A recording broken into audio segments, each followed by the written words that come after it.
Eu vou te mostrar agora a melhor estratégia para você começar uma redação de concurso público, mesmo que você não saiba nada sobre o tema, ou mesmo que você tenha muita dificuldade, ou talvez você tenha muitos anos que não estuda redação. Hoje você vai sair desse vídeo sabendo exatamente o passo a passo para começar. Eu tenho certeza que depois desse vídeo você vai voltar aqui e vai dizer, caramba, minha vida foi marcada antes e depois desse vídeo. Eu tenho certeza que agora eu vou ser aprovado no meu cargo público usando a redação como base para isso. Vou te mostrar o melhor método para começar redações de concurso e ser aprovado no cargo dos seus sonhos. E talvez tenha uma vozinha que diz assim na tua cabeça assim, ah, mas será que eu consigo? A redação é muito difícil, redação, enfim.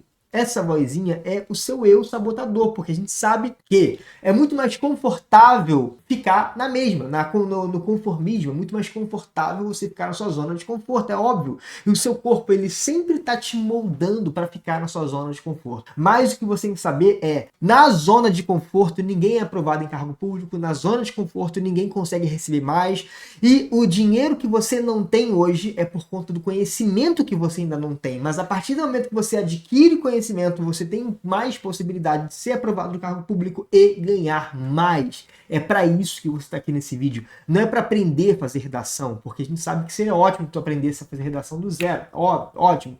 Só que aqui a gente não está tentando te ensinar a fazer redação. Está tentando ensinar a passar no concurso público, que é muito mais rápido, objetivo e prático. Então preste atenção nesse vídeo como se não houvesse amanhã. Já pega papel e caneta, porque eu sei que a maioria de vocês não conhece essa pirâmide aqui. Vou falar de uma pirâmide boa. Tu cansou de perder dinheiro com pirâmide errada, né, monstro? Mas agora tu vê essa pirâmide boa aqui, que é redação. Tem 3 etapas na pirâmide. A primeira etapa é o planejamento. Muita gente não faz ideia do que é. Muita gente já quer chegar no topo da pirâmide sem passar pela base. Segunda etapa é a produção e a terceira etapa é o aperfeiçoamento. Muitos candidatos não conseguem chegar ao aperfeiçoamento de uma redação simplesmente porque não sabem qual é o caminho e se acham burros por isso. Só que uma pessoa que ela não consegue fazer algo porque ela não ensinaram para ela, eu não posso chamar essa pessoa de burra. Por quê? Porque se eu não te ensinei, como é que eu posso te avaliar uma coisa que eu não te ensinei? Então, se provavelmente você não sabe fazer uma boa redação, não é porque você é burro nem burra, é porque não te ensinaram do jeito certo. Mas agora eu vou te ensinar. Você já vai pegar o seu papel, sua caneta aí, porque você vai aprender a começar uma redação. E vamos começar pelo planejamento. A primeira coisa que você faz numa redação de concurso público é o planejamento CDA. O que significa CDA, profinho? Meu Deus! CDA significa crítica principal. Meu Deus, o que é o C do CDA? Crítica principal. Você provavelmente já viu programas de televisão, já percebeu que a maioria dos programas de telejornal focam em problemas. Crise, guerra, seca, enfim...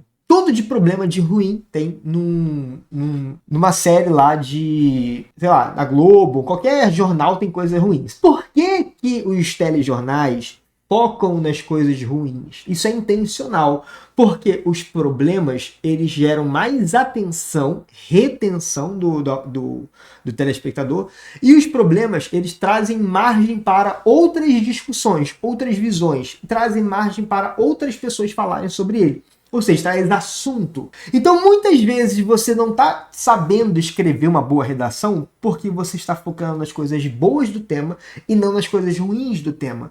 A partir do momento que você focar nos problemas do tema da redação, você vai perceber que você vai ter muito mais informações para trazer, vai ter muito mais argumentos, muito mais coisas para falar e, consequentemente, você vai ter muito mais retenção por parte do seu corretor. O que significa isso? Você vai ter uma redação mais interessante. Então, se você tiver que fazer uma redação hoje, procure os pontos sensíveis, os problemas, levante. Sempre dá para ter problema levantado. Imagina que se o tema da redação for a importância do trabalho doméstico para o Brasil. Show, importante, eu sei que é importante. Só que nesse tema, você vai dizer assim, ó, o trabalho doméstico é importante, mas não é tratado com responsabilidade por parte do empregador, por parte do governo. Ele é desvalorizado socialmente, ele tem baixa remuneração, ou seja, em vez de falar, trabalho doméstico é importante, tema doméstico ali, tem uma pessoa, de falar doméstica é errado, tá? Tem um empregado doméstico trabalhando, isso é legal, porque deixa a casa mais arrumada, a pessoa se sente da família, gera um pouco mais de conexão com o indivíduo. Legal, bonito, lindo. Só que ninguém gosta de gente fofinha. Ninguém gosta de gente totalmente romantiquinha. As pessoas gostam das pessoas que falam a verdade. É isso que tem que ser falado. Verdade, problema. Levanta o que está de errado na sociedade. Crítica principal. Depois tem pro D, que é o direito relacionado. Direito. Todo tema tem um direito relacionado a ele. Ou seja, se eu pego um tema de redação sobre a importância do trabalho doméstico, existe um direito constitucional ou infraconstitucional que está sendo negado àquele público, àquela vítima. Todo direito, todo tema também tem uma vítima, tá? Independentemente se é uma vítima difusa, ou seja, se é a sociedade toda que é a vítima, ou se é uma vítima específica, no caso do trabalho doméstico, é uma vítima específica. Agora você pega, por exemplo, desmatamento na Amazônia, existe uma vítima ali. A vítima difusa, a vítima é a sociedade toda. Agora, se eu falo, por exemplo, pessoas em situação de rua, a vítima é uma vítima específica. Sempre vai ter uma vítima e sempre vai ter um direito que está sendo relacionado a esse tema. E o A são os argumentos. E aí você deve estar se perguntando assim, meu Deus, mas como que eu vou? Eu tenho muita dificuldade em argumentar, eu fico enchendo linguiça, eu não sei fazer desenvolvimento de concurso público. Não sabia, monstro, porque agora você vai ver como que eu faço o planejamento CDA. Agora vamos pegar esse exemplo mesmo que eu estou dando. Desafios da valorização do trabalhador doméstico em questão no Brasil. Muito bom esse tema. Muito possível de ser cobrado em temas de concurso que cobram temas gerais. Por exemplo, TRT, Tribunal Regional do Trabalho. Total possível de cair em bancas de tribunais ou bancas de polícia militar, ou provas que falam sobre, defesa de direitos sociais coletivos da população. Ótimo, tema bom. Como que eu faço para estruturar a minha crítica principal? Preste atenção, tudo que eu estou mostrando para você aqui tem técnica, tá? Tudo tem técnica para ser feito. Redação é pura técnica. Se você está achando que redação é inspiração, isso cai por terra hoje, em nome de Jesus. A minha igreja caiu por terra. Redação não é inspiração. Todos os tópicos que eu estou trabalhando com você, existem técnicas puras, práticas, para você colocar ali na redação. Então preste atenção na técnica agora. Como que eu faço para formular a minha crítica? Formular significa tirar da cabeça e da forma. Ou seja, muitas vezes você não está conseguindo fazer uma boa redação porque a ideia está na sua cabeça. Às vezes nem ideia você tem. E às vezes quando você tem, fica só na sua cabeça, não vai para o papel. Aí tem dificuldade de botar as ideias no papel. Por quê? Você não consegue dar forma para essa ideia, uma estrutura sintática. Então, formular significa justamente isso, tirar da cabeça e dar forma para ela.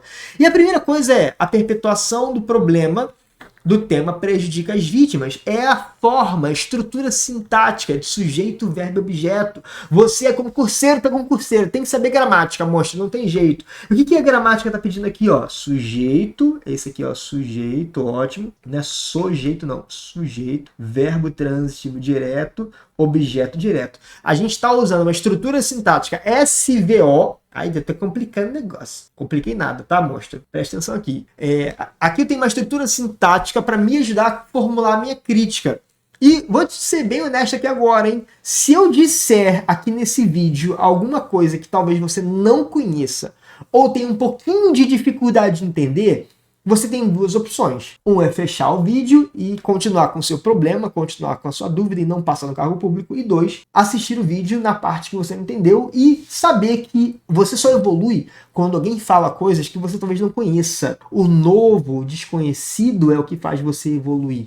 O que você conhece não te faz evoluir. Ah, eu tenho conhecimento X. Beleza, esse conhecimento que você te trouxe até aqui, ele não vai fazer você evoluir mais. O que vai fazer você evoluir é o conhecimento que você ainda não tem. Agora, se toda vez que eu te falar uma informação nova e um pouquinho complicada, você fechar o vídeo, você nunca vai se expor àquele conhecimento que vai fazer você evoluir. Então aqui, preste atenção para você conseguir evoluir com essa frase. A perpetuação do problema do tema prejudica as vítimas. E aí você tem que ser sagaz de perceber qual que é o problema do tema. E o problema do tema é a valorização do trabalhador doméstico? Não, valorizar é coisa boa. Lembra, sempre busque levantar problemas. E o problema aqui não é a valorização.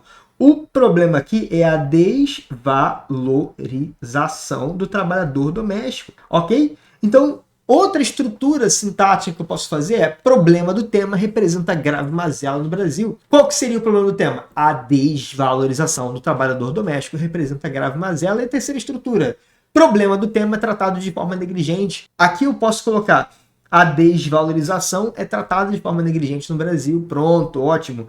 A primeira frase seria: a perpetuação da desvalorização do trabalhador doméstico prejudica essa parcela da população, prejudica os empregados. Aqui, ó, exemplos para você, top, muito bom. E aí a gente fechou a parte da crítica principal, então fechamos o C do CDA.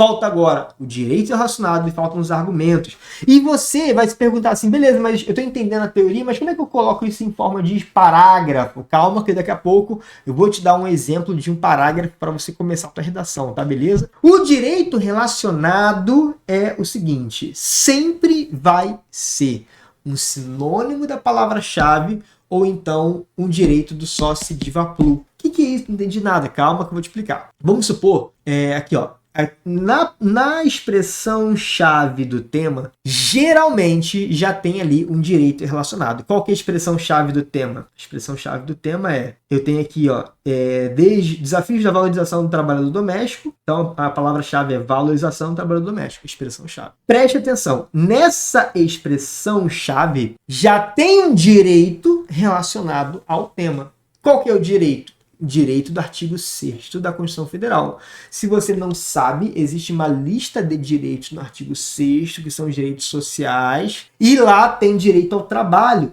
Trabalho é um direito social que é garantido no artigo 6º da Constituição. São direitos sociais.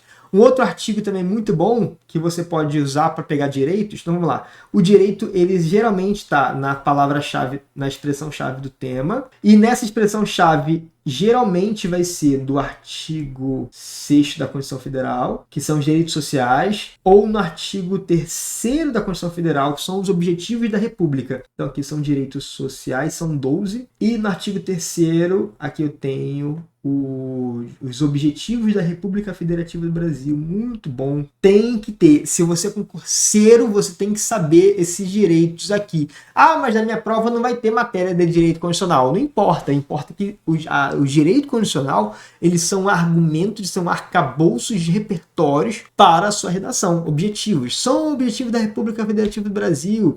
Garantir uma sociedade livre e solidária. Combater, erradicar a pobreza e a marginalização. Reduzir as desigualdades sociais e regionais. Lindo demais. Então é isso. E os direitos, caso você não consiga pela primeira técnica, você pode tentar pela segunda técnica, o direito do sócio diva plu.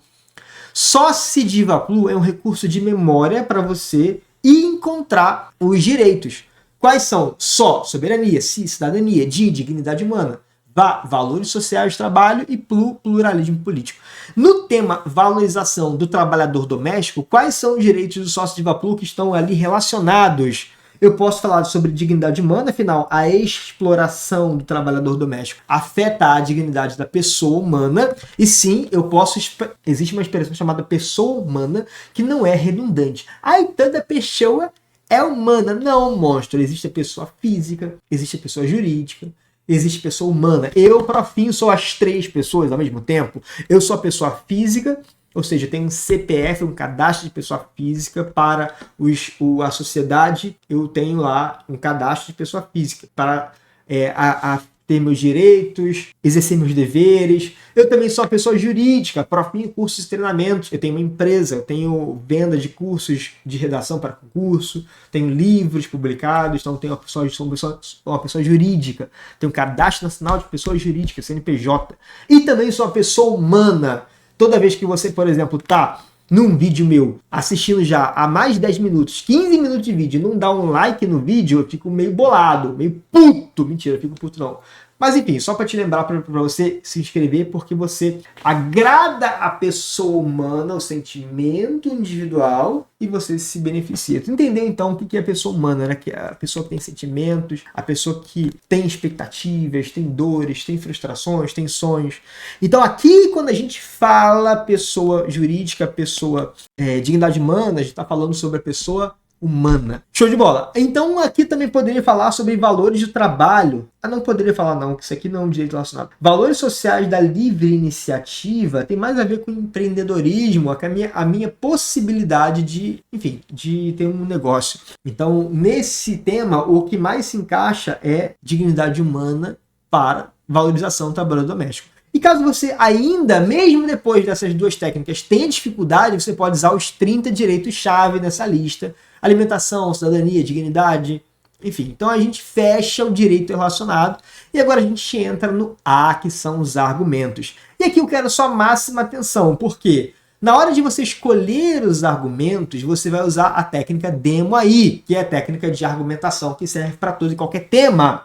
E presta muita atenção, porque aqui a gente não fala em criar argumentos, a gente fala em escolher argumentos. Ou seja, se você, na sua prova, for lá para fazer redação e ainda tentar criar os argumentos que você vai escrever, você vai demorar muito tempo e vai ter pouco resultado. Então você vai escolher de uma lista que já existe. Quando eu falo escolher, eu já pego os argumentos que estão ao redor na sociedade, que são geralmente as causas dos problemas sociais, desigualdade, egoísmo individual, isso é egoísmo individual, né, monstro? Maldade humana, omissão estatal, antigos pensamentos, invisibilidade. Eu pego essa lista de problemas clássicos e escolho 2 desses argumentos para fazer minha redação. E quais são esses argumentos-chave? D é desigualdade social, E é egoísmo, M é maldade humana, O é omissão do Estado, A são os antigos pensamentos que as pessoas ainda nutrem e a invisibilidade. Invisibilidade é quando a sociedade não percebe aquele indivíduo, aquela vítima. O egoísmo é quando uma pessoa não percebe a vítima. Então, se eu não percebo o trabalhador doméstico, eu estou sendo egoísta. Agora, se a sociedade toda não percebe o trabalhador doméstico está sendo invisibilizado. Ou seja, a invisibilidade é um egoísmo crônico, é um egoísmo generalizado. E não pode falar... você não pode falar egoísmo individual, tá? Porque é pleonasmo. Então, já fica ligado nisso para você não dar esse mole. Pensa comigo aí, no tema da valorização do trabalhador doméstico. No caso, o problema é desvalorização. Pensa e me fala, quais são as 2 causas para essa desvalorização crônica do trabalhador doméstico? Uma dessas causas é a invisibilidade desse trabalho de cuidado. Ou seja, o trabalhador doméstico, historicamente, ele é invisibilizado, esse serviço. Então, eu já posso escolher, por exemplo, esse cara aqui para ser meu argumento de número 1. Perfeitamente. Ok. E eu também posso dizer que uma das causas dessa desvalorização é a carência de leis. Só que carência de leis não é um argumento. Carência de leis é a fundamentação de um desses argumentos. Calma que eu vou falar disso. O argumento mesmo é omissão do Estado. Então, se você fala, existe a omissão do Estado, o argumento. Me dá exemplo dessa omissão do Estado? Falta de aplicação das leis, falta de fiscalização pelo Ministério Público do Trabalho, falta de, enfim, de políticas públicas de amparo, falta de assinatura da carteira de trabalho. Enfim, aqui eu tenho exemplos. Você tem que saber diferenciar argumentos de exemplos. O argumento é a omissão do Estado. Exemplos desses argumentos são o que o Estado está deixando de fazer. Você entendeu isso, né? Beleza. E uma coisa muito importante, aqui já vamos ter marcado, né? Eu vou usar para essa redação, por exemplo, eu posso usar a invisibilidade, para o argumento 2, e a omissão do Estado. Eu também poderia usar outros, tá? Mas, enfim, escolhi 2, que é o que importa. E aqui você já fechou os argumentos. E aí a nossa crítica principal ficou, então, a exploração do trabalho doméstico representa grave mazela, o direito é a dignidade humana, e os 2 argumentos é omissão do Estado e antigos pensamentos. Eu acabei escolhendo um aqui e ficou outro aqui, né? Enfim. Antigos pensamentos também pode ser, né? O que são antigos pensamentos? É aquela cultura retrógrada, antiga, de que o trabalhador doméstico, antigamente, ele era escravizado, uma pessoa escravizada. Então, o trabalhador doméstico, antigamente, era visto como Não, né? Antigamente ele era uma pessoa escravizada. Ok. E não é para você falar que era um escravo, tá? Escravo é a pessoa que nasce com essa condição. Pessoa escravizada, por outro lado, é aquela que não nasceu escrava, mas ela foi escravizada socialmente. Então, o correto é dizer, antigamente havia pessoas escravizadas, em vez de você falar que antigamente havia escravos. Porque o escravo é uma condição que nasce, é uma condição inata. E a gente sabe que a escravidão não é uma condição inata, é uma submissão, uma opressão social que foi feita. Então, chamar de pessoa escravizada é o mais adequado. Antigos pensamentos, então. Antigamente havia pessoas escravizadas que eram responsáveis pelos trabalhos de cuidado na casa. Só que essa condição de escravidão, ela ainda perpetua nos tempos modernos, na contemporaneidade. Então, eu vou mostrar que existe uma perpetuação desse pensamento retrógrado. Muito bom, né, galera? E aí agora a gente entra no segundo pilar, na segunda parte da pirâmide, que é a produção. Lembra, a primeira parte era o planejamento, a segunda parte é a produção. Beleza. E para produzir um bom texto, eu vou me apoiar nesse modelo de introdução, que é muito mais do que um esqueleto de concurso. Vocês ficam procurando assim na internet. Ah, me dá um esqueleto de redação. Cara, ninguém vai tirar uma nota alta num certame usando um esqueleto. Porque o esqueleto, aqueles antigos que a galera usava, assim, é notório que, a partir do problema do tema, esses esqueletos não servem mais. O que você tem que entender é que as redações de concurso público, elas exigem proficiência de conhecimento. Então, se você usa um esqueleto cru, apenas com estrutura sintática, você não vai ter resultado. Agora, isso aqui vai te dar resultado. Quando você traz o conhecimento validado pelas áreas da filosofia, da história, da sociologia, mostrando que você é um concurseiro que está estudando. Então, em 1969, na parte do direito, vai colocar o direito. Por isso que é muito importante você, lá na fase do planejamento, já selecionar o teu direito, o problema do tema, quem são as vítimas e quais são os argumentos que você escolheu. E ficou mais ou menos assim. Em 1969, a sociedade conheceu uma das leis mais relevantes para a história da América Latina, a Convenção Americana de Direitos Humanos, cujo texto garante, olha só que lindo você usando o pronome relativo cujo, numa redação de concurso, e não é cujo ou não, tá? É cujo direito, cujo texto garante a dignidade humana. Dignidade humana foi o direito que a gente escolheu lá na fase do planejamento. Se você já parte para a parte da produção, você não tem essa clareza de quais são os elementos que você vai apresentar. Depois, entretanto, o problema da exploração do trabalhador doméstico, e a gente já está trabalhando o problema do tema, certo? Perfeito. Impede que os indivíduos vítimas dessa mazela, que são os trabalhadores domésticos, aqui a gente está falando das vítimas, vivenciem o direito descrito pelo tratado. Top, top, top. Com efeito para solucionar esse impasse, há de se combater a omissão estatal, que foi o argumento número 1, e antigos comportamentos da sociedade, argumento número 2. Beleza, e pronto, ficou linda a introdução. Você vai conseguir escrever uma introdução sobre qualquer tema de redação para concurso, você consegue fazer isso. Mas você percebe que não faz sentido, não faria sentido eu começar o vídeo te apresentando o modelo de introdução de concurso sem antes ter te apresentado o planejamento de uma redação. Porque aqui você não teria o que colocar nesse planejamento, nessa produção. E aí agora eu vou mostrar para você que existe, para cada argumento que você escolhe, existe um repertório que você pode selecionar. Então vamos supor que você tenha escolhido para falar sobre desigualdade social. Qual que é a ideia? Qual que é o repertório que você pode usar? Perito colonial. Se você escolhe, por exemplo, o egoísmo, você pode falar do Adam Smith. Se você escolhe a maldade humana, você pode falar da Hannah Arendt. Se você escolhe a missão do Estado, pode falar do John Locke, no desenvolvimento. Se você escolhe antigos pensamentos, pode falar do Gilberto Freire. Se você escolhe Simone de Beauvoir ou a invisibilidade,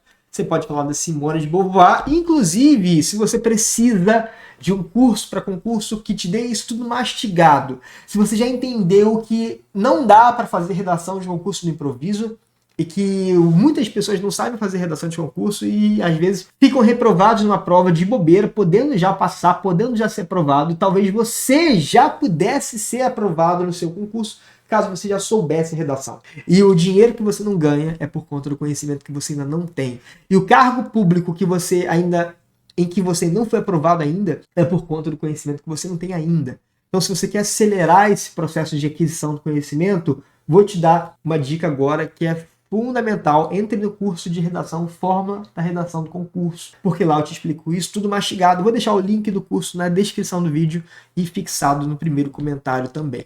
Beleza. E a terceira etapa, a pirâmide, é o aperfeiçoamento. É uma frase que eu gosto muito, que é: para ser bom é preciso sentir raiva da mediocridade. E o que é ser medíocre? Ser medíocre é ficar na média, é fazer as coisas no improviso, e essa redação aqui é uma redação acima da média. Acima da média. Por quê? Porque nessa introdução, não sei se tu percebeu, mas ela tem elementos importantes, como, por exemplo, o uso de 2 pontos, porque mostra a técnica do tópico sentencial. Talvez tu nunca tenha ouvido falar dessa técnica, mas ela está aqui no seu texto.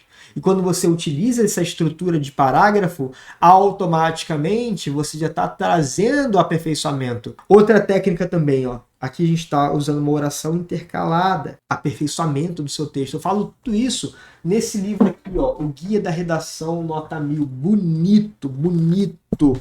Todas as técnicas que eu mostrei nesse vídeo estão aqui mastigadas nesse livro. Então faça um favor para você mesmo. Vou deixar na descrição do vídeo o link na Amazon. Você pode comprar esse livro, está 50 e poucos reais. Está ridículo o preço dele, perto que você vai ter de valor na sua redação, que é brutal. E falando em valor, sempre se faça 7 perguntas antes de começar uma redação.